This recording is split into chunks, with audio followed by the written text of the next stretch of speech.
మీకు మీ కుటుంబ సభ్యులందరికీ హ్యాపీ దీపావళి అండి.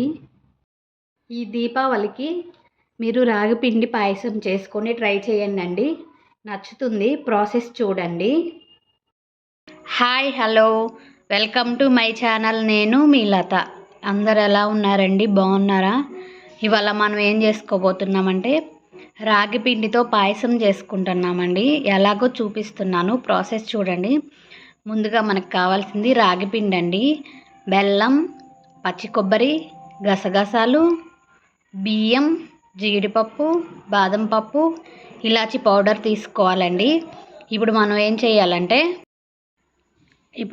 చేయాలంటే చిన్న స్పూన్ అండి బియ్యం వేసుకోవాలి. అలాగే కొన్ని జీడిపప్పు, కొన్ని బాదం పప్పు, గసగసాలు, కొబ్బరిని చిన్న ముక్కలుగా కట్ చేసుకొని ఓవర్ నైట్ నానబెట్టుకోవాలండి. ఇక్కడ వచ్చేసి రాగి పిండి అండి. నేను ఎలా మరాడించుకున్నానంటే కేజీ రాగులు తీసుకున్నానండి. వాటిని 2 days వాటర్లో నానబెట్టేసి మొలక కట్టానండి. మొలక వచ్చాక స్టవ్ ఫ్లేమ్ సిమ్ పెట్టేసి ఫ్రై చేసుకోవాలండి. ఆ తర్వాత మరపట్టించుకోవాలండి. 1 kg రాగులకి 1/2 kg బార్లీ, 100 గ్రాములు సగ్గుబియ్యం వేసేసి మరాడించుకున్నానండి.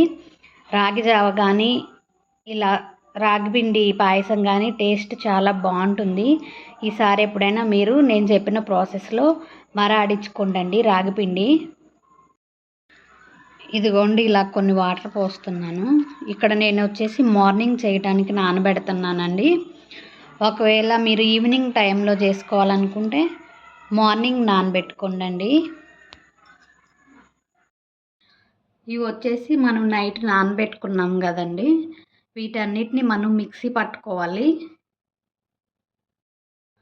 ఇదిగోండి, ఈ విధంగా మిక్సీ పట్టుకున్నాక సేమ్ దీంట్లోనే మనం ఏదైతే రాగి పిండి తీసుకున్నామో ఇది కూడా వేసి ఒకసారి మిక్సీ పట్టుకుందాం.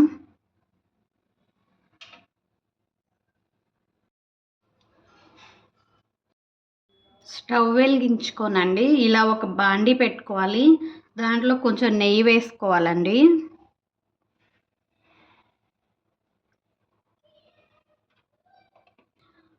నెయ్యి కరిగాకండి ఇలా జీడిపప్పు వేసుకోవాలి.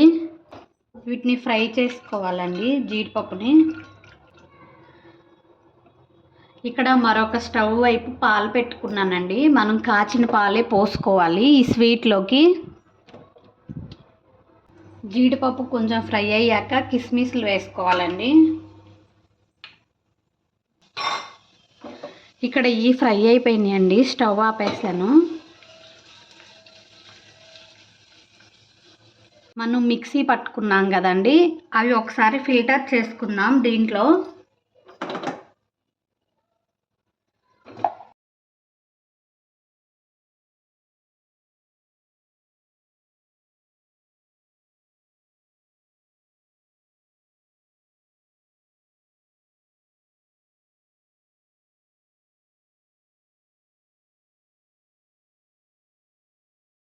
ఇలా ఫిల్టర్ చేసుకోవటం వల్ల మనం కొబ్బరి మిక్సీ పట్టాం కదండి, అదంతా ఇలా వచ్చేస్తుంది.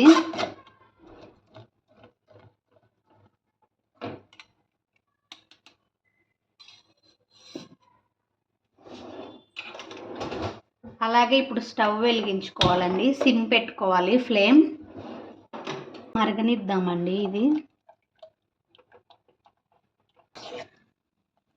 ఇదిగోండి, ఇలా చిక్కబడింది కదా.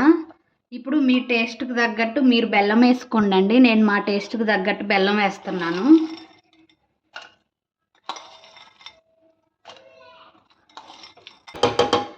కొంచెం ఈ బెల్లం కరగనివ్వాలండి. మూత పెట్టి కరగబెట్టుకుందాం.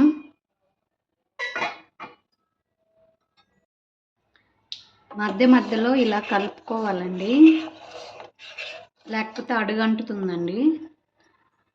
ఎప్పుడు సేమియా పాయసం, సగ్గుబియ్యం పాయసమే కాకుండా ఎప్పుడన్నా ఒకసారి ఇలా రాగి పిండితో పాయసం చేసుకొని ట్రై చేసి చూడండి.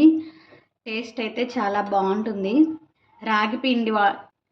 రాగి పిండి వల్ల మనకి ప్రయోజనాలు చాలా ఉన్నాయి కదండి, అది అందరికీ తెలిసిందే.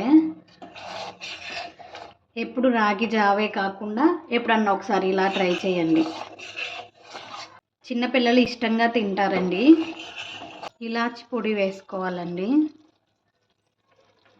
మనం కాగబెట్టుకొని ఉంచుకున్న మిల్క్ పోసుకోవాలి.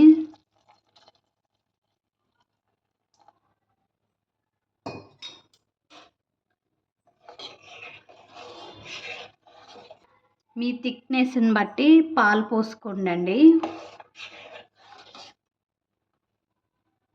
ఇంకా స్టవ్ ఆపేస్తున్నానండి, రెడీ అయిపోయింది.